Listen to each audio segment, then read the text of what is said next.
নমস্কাৰ আপোনালোক সকলোকে পুনৰবাৰ আপন নিউজৰ অন্য এটা ভিডিঅ'লৈ স্বাগতম জনাইছো।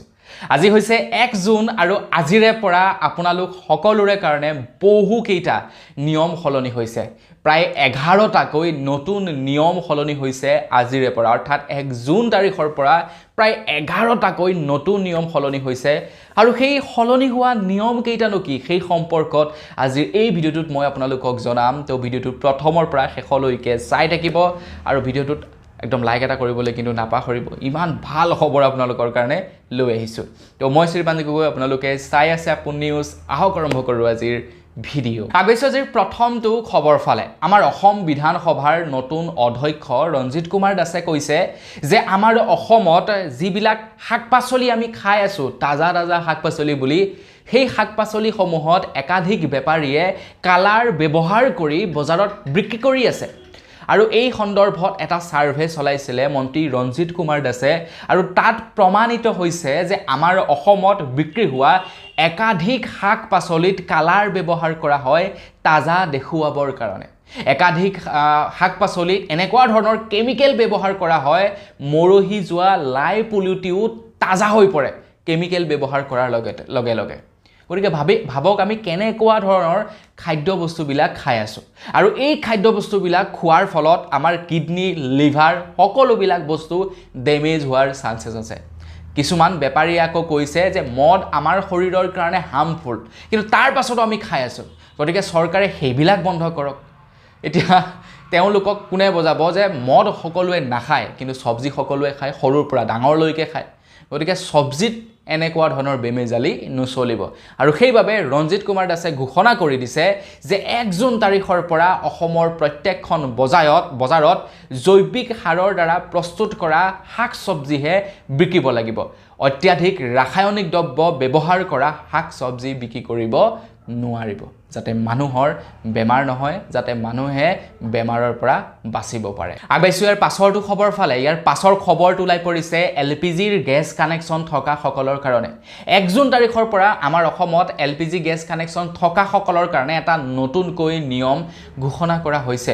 এতিয়াৰে পৰা এটা ঘৰত কেৱল এটাহে LPGৰ কানেকশ্যন থাকিব পাৰিব, এটাতকৈ একাধিক LPGৰ কানেকশ্যন থাকিব নোৱাৰিব। যিসকলৰ ঘৰত PNG গেছৰ কানেকশ্যন থাকিব তেওঁলোকৰ ঘৰত LPG গেছৰ কানেকশ্যন থাকিব নোৱাৰিব। এনেকুৱা বহু কেইটা নিয়ম ঘোষণা কৰি দিছে LPG গেছক লৈ। তো আপোনালোকে যদিহে এই সন্দৰ্ভত বিতংভাৱে চাব বিচাৰে, আপোন চৰ্চ মোৰ দ্বিতীয়টো চেনেল, তাত অলৰেডি ভিডিঅ' আপলোড কৰিছোঁ, আপোনালোকে চাই ল'ব। যিসকলৰ ঘৰত LPG গেছ আছে তেওঁলোকৰ কাৰণে 1 জুন তাৰিখৰ পৰা এটা খুবেই গুৰুত্বপূৰ্ণ খবৰ সলনি হৈ পৰিছে। এই ভিডিঅ'টো চাই লওক গোটেইটো সম্পূৰ্ণকৈ, তাৰ পাছত সেই খবৰটো আপোনালোকে চাবগে। মুঠৰ ওপৰত এখন ঘৰত এতিয়াৰে পৰা কেৱল এটাহে গেছৰ কানেকশ্যন থাকিব পাৰিব, এটাতকৈ বেছি গেছৰ কানেকশ্যন থাকিব নোৱাৰিব। দ্বিতীয়তে যাৰ যাৰ ঘৰত PNGৰ কানেকশ্যন থাকিব তেওঁলোকে LPG কানেকশ্যন ব্যৱহাৰ কৰিব নোৱাৰিব। আগবাইছো ইয়াৰ পাছৰটো খবৰ ফালে। 1 জুন তাৰিখৰ দিনাখনেই এটা ভাল খবৰ ওলাই পৰিছে পেট্ৰল ডিজেলক লৈ। পেট্ৰল আৰু ডিজেলৰ ওপৰত ৰপ্তানি শুল্ক কমাই দিছে বুলি খবৰ ওলাই পৰিছে। আমাৰ ভাৰত চৰকাৰে ডিজেলৰ ওপৰত ৰপ্তানি শুল্ক কমাই দিছে। এতিয়া ইয়াৰ প্ৰভাৱ আমাৰ ওপৰত একোৱেই নপৰে, দাম একেই থাকিব, মানে যিমানটো দাম আছে সিমানেই থাকিব। কিন্তু যিসকল লোকে নেকি আমদানি ৰপ্তানি কৰে, যিসকল ব্যৱসায়ীয়ে পেট্ৰল ডিজেলৰ আমদানি ৰপ্তানি কৰে, তেওঁলোকৰ যথেষ্ট পৰিমাণৰ লাভ হ'ব। কিয়নো এতিয়া প্ৰতি লিটাৰ পেট্ৰলত প্ৰায় 1.5 টকা আৰু প্ৰতি লিটাৰ আপোনাৰ ডিজেলত প্ৰায় 13 টকা দাম হ্ৰাস কৰি দিছে, মানে আমদানি ৰপ্তানি শুল্ক হ্ৰাস কৰি দিছে। এইটো ইয়াৰ প্ৰভাৱ আমাৰ ওপৰত একেবাৰে নপৰে, দাম সেই একেই থাকিব। কিন্তু যিসকল বিজনেছমেনে আমদানি ৰপ্তানি কৰে, ইম্পৰ্ট এক্সপৰ্ট কৰে, তো তেওঁলোকৰ কাৰণে এইটো এটা ভাল হ'ব।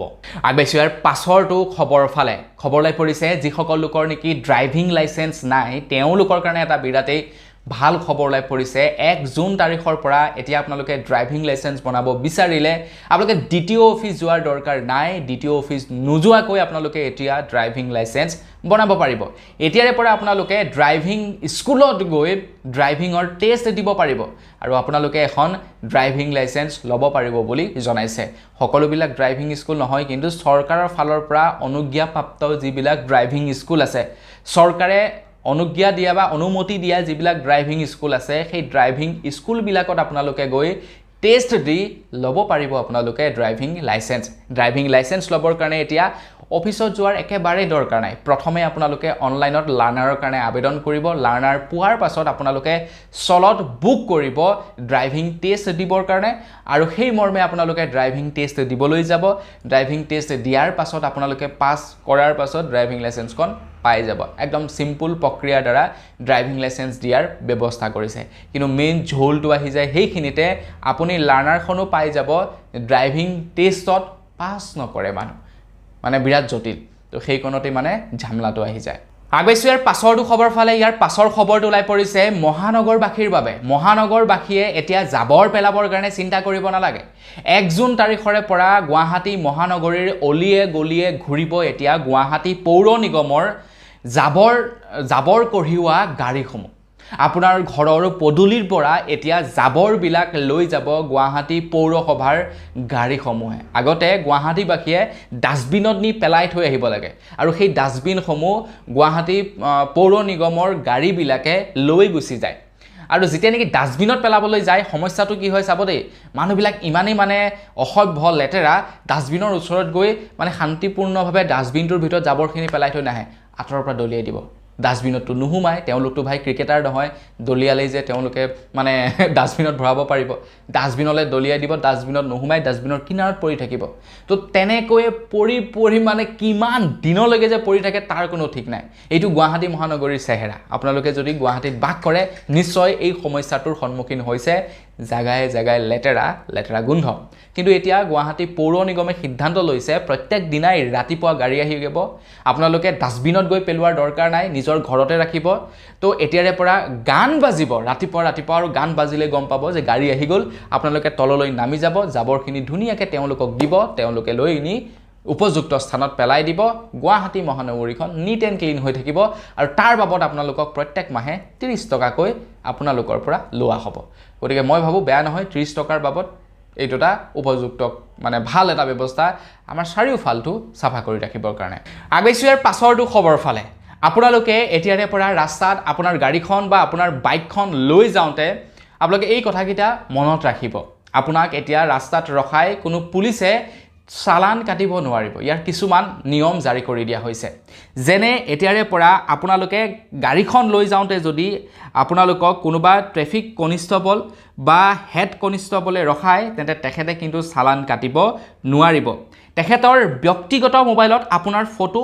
তুলিব নোৱাৰিব তেওঁলোকে চালানৰ মেচিনত ফটো তুলিহে আপোনালোকৰ চালান কাটিব পাৰিব এইটো মনত ৰাখিব আপোনালোকে উলুটাই ধৰিব তেওঁলোকে যদি আপোনালোকক ফটো মাৰে কিন্তু আমি দেখা পাওঁ আজিকালি কি হয় যে ফটো ক্লিক কৰি নিজৰ ব্যক্তিগত মোবাইলত ফটো ক্লিক কৰে তাৰ কেনেকৈ জানো চালান কাটে আৰু কিন্তু সেইটো মানে সঠিক প্ৰক্ৰিয়া নহয় গতিকে আমি যেতিয়া সব নিয়ম পালন কৰিব লাগে তেওঁলোকে কিয় সব নিয়ম পালন নকৰিব তেওঁলোকেও পালন কৰিব লাগিব তো তেওঁলোকে যদিহে নিজৰ ব্যক্তিগত মোবাইল ফোনত আপোনাৰ ফটো তোলে তেনেহলে এইটো এটা ইলিগেল কি ঠিক তেখেতে সেই ফটোকপি কাক দি দিব পাৰে কাৰোবাক যদি বেয়া কামত ইউজ কৰে নচলিব গতিকে চালান কাটক কথা নাই উপযুক্ত মেচিন আছে মেচিনত ফটো ক্লিক কৰক চালান কাটক নিজৰ মোবাইলত ফটো ক্লিক কৰিব নোৱাৰিব আগৈছো ইয়াৰ পাছৰটো সলনি হোৱা নিয়মৰ ফালে এইখিনিতে খবৰ ওলাই পৰিছে আমাৰ অসমৰ কৃষকে এতিয়া প্ৰত্যেক বছৰে 11,000 টকাকৈ লাভ কৰিব বুলি খবৰ ওলাই পৰিছে এইটো এটা ভাল খবৰ অসমৰ খেতিয়কসকলৰ কাৰণে 11,000 টকাকৈ অসমৰ খেতিয়কসকলে এতিয়া প্ৰত্যেক বছৰে লাভ কৰিব মানে কেন্দ্ৰ চৰকাৰ ফালৰ পৰা 6,000 টকা দিয়ে 5,000 টকা অসম চৰকাৰে হয়তো সকে দিব 11,000 টকা কৰি দিব এমএসপি মানে ন্যূনতম এমএসপি প্ৰদান কৰিব বুলি জনাইছে বহুকেইটা ভাল খবৰ ঘোষণা কৰিছে যেনে মানে খেতি কৰিবৰ কাৰণে অত্যাধুনিক সঁজুলি কিনিবৰ কাৰণে পইচা বিতৰণ কৰিব এতিয়া অসম চৰকাৰৰ ফালৰ পৰা বহুখিনি সুবিধা প্ৰদান কৰিছে খেতিয়কসকলক মাছ বেপাৰীসকলক মাছমৰীয়াসকলৰ বাবে বা যিসকলে মৎস্য পালন কৰে তেওঁলোকৰ বাবে গতিকে এতিয়া যিসকলকে মাছ পালন কৰিব বিচাৰে এইটো সময় যাওক কৃষি অফিচত গৈ আপোনালোকে খবৰ খাতি কৰক আপোনালোকে এতিয়া আৰ্থিক সাহায্য লাভ কৰিব আগৈছো ইয়াৰ পাছৰটো খবৰ ফালে 1 জুন তাৰিখৰ পৰা খবৰ ওলাই পৰিছে গুৱাহাটীৰ পৰা আমাৰ অসমৰ বিভিন্ন ডিষ্ট্ৰিক্টলৈ এতিয়া বাছৰ ভাড়া বৃদ্ধি হৈছে বুলি খবৰ ওলাই পৰিছে স্ক্ৰীনত মই দি দিছো সকলো কেইখন ডিষ্ট্ৰিক্টৰ কথা আপোনালোকক নকওঁ ইয়াতে গুৱাহাটীৰ পৰা যদি আপোনালোকে কহৰালৈকে যায় তেনেহলে এচিত 600 টকা, নন এচিত 500 টকা ভৰিব লাগিব। বোকাখাটলৈকে যদি আহে তেনেহ'লে 500 টকা নন এচি, এচিত 600 টকা। নুমলীগড়লৈকে 500 টকা নন এচি আৰু এচিত 600 টকা। আপোনালোকে ঠিক তেনেকৈ ডিমৌলৈকে যদি আহে 600 টকা আপোনালোকে ভৰিব লাগিব নন এচি, 700 টকা এচিত আপোনালোকে ভৰিব লাগিব। তিনিচুকীয়ালৈকে যদি আহে 750 টকা নন এচি, এচিত আপোনালোকে 850 টকা। ঠিক তেনেদৰে যদি গহপুৰলৈকে আহে 500 টকা নন এচি আৰু এচিত 600 টকা। তাৰ লগে লগে বান্দৰদেৱালৈকে যদি আহে 550 টকা নন এচি, 650 টকা এচি। লখিমপুৰলৈকে যদি আহে 650 টকা নন এচি আৰু 750 টকা এচি। মানে প্ৰত্যেকটো বাছ ষ্টেণ্ডলৈকে এতিয়া দাম বৃদ্ধি কৰি দিছে আমাৰ অসমৰ বাছ চালকসকলে। গতিকে বাছত যোৱাটো এতিয়া কষ্টলি হ'ব গুৱাহাটী মহানগৰীলৈকে। আগবাঢ়িছোঁ ইয়াৰ পাছৰটো খবৰ ফালে। এইখিনিতে খবৰ ওলাই পৰিছে এতিয়া আমাৰ ভাৰতবৰ্ষত ব্যৱহৃত হোৱা 10 টকীয়া আৰু 20 টকীয়া প্লাষ্টিকৰ হ'ব বুলি খবৰ ওলাই পৰিছে। আমি বৰ্তমান যিখিনি ভাৰতীয় পইচা ব্যৱহাৰ কৰি আছোঁ এই পইচাসমূহ কাগজৰ হয়নে নহয়? কিন্তু কাগজৰ পইচা সোনকালে বেয়া হৈ যায় আৰু সেইকাৰণে ৰিজাৰ্ভ বেংকে সিদ্ধান্ত লৈছে আমি ব্যৱহাৰ কৰি থকা 10 টকীয়া আৰু 20 টকীয়া পইচাসমূহ এতিয়া প্লাষ্টিকৰ বনাব বুলি জনাইছে। যাৰ ফলত নেকি পইচাসমূহ দীৰ্ঘদিন ধৰি চলিব, বৰষুণ পানীৰ পৰা কোনো সমস্যা নাথাকিব।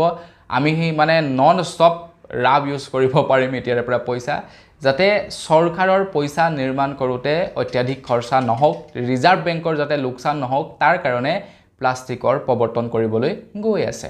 আগবাঢ়িছোঁ ইয়াৰ পাছৰটো সলনি হোৱা নিয়মৰ ফালে। খবৰ ওলাই পৰিছে যিমানবিলাক নেকি টিভি চেনেল আছে টিভি চেনেলসমূহলৈ নিৰ্দেশনা প্ৰদান কৰি দিছে যে এতিয়াৰে পৰা 1 ঘণ্টাত কেৱল 12 মিনিটহে এডভাৰটাইজমেণ্ট দেখাব পাৰিব। এতিয়া টিভি চেনেলবিলাকৰ মেইন ইনকম হৈছে এডভাৰটাইজমেণ্ট।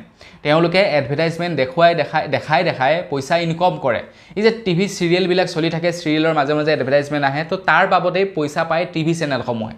চ' এতিয়া মানে আপোনাৰ টিভি চেনেলসমূহক নিৰ্দেশনা দি দিছে যে আপোনালোকে 1 ঘণ্টাত কেৱল 12 মিনিটহে এডভাৰটাইজমেণ্ট দেখাব পাৰিব, তাতকৈ বেছি এডভাৰটাইজমেণ্ট দেখাব নোৱাৰিব। আগবাঢ়িছোঁ একেবাৰে শেষৰটো সলনি হোৱা নিয়মৰ ফালে। খবৰ ওলাই পৰিছে বজালী ডিষ্ট্ৰিক্টৰ পৰা। অৱশ্যে এইটো বজালীৰ বাবে নহয়, গোটেই অসমৰ কাৰণে নিয়ম জাননী জাৰি কৰি দিব লাগে। মই ভাবোঁ আপুনি কেনেকুৱা পাব এই নিয়মটো প্ৰযোজ্য হ'লে কমেণ্ট ছেকশ্যনত জনাব।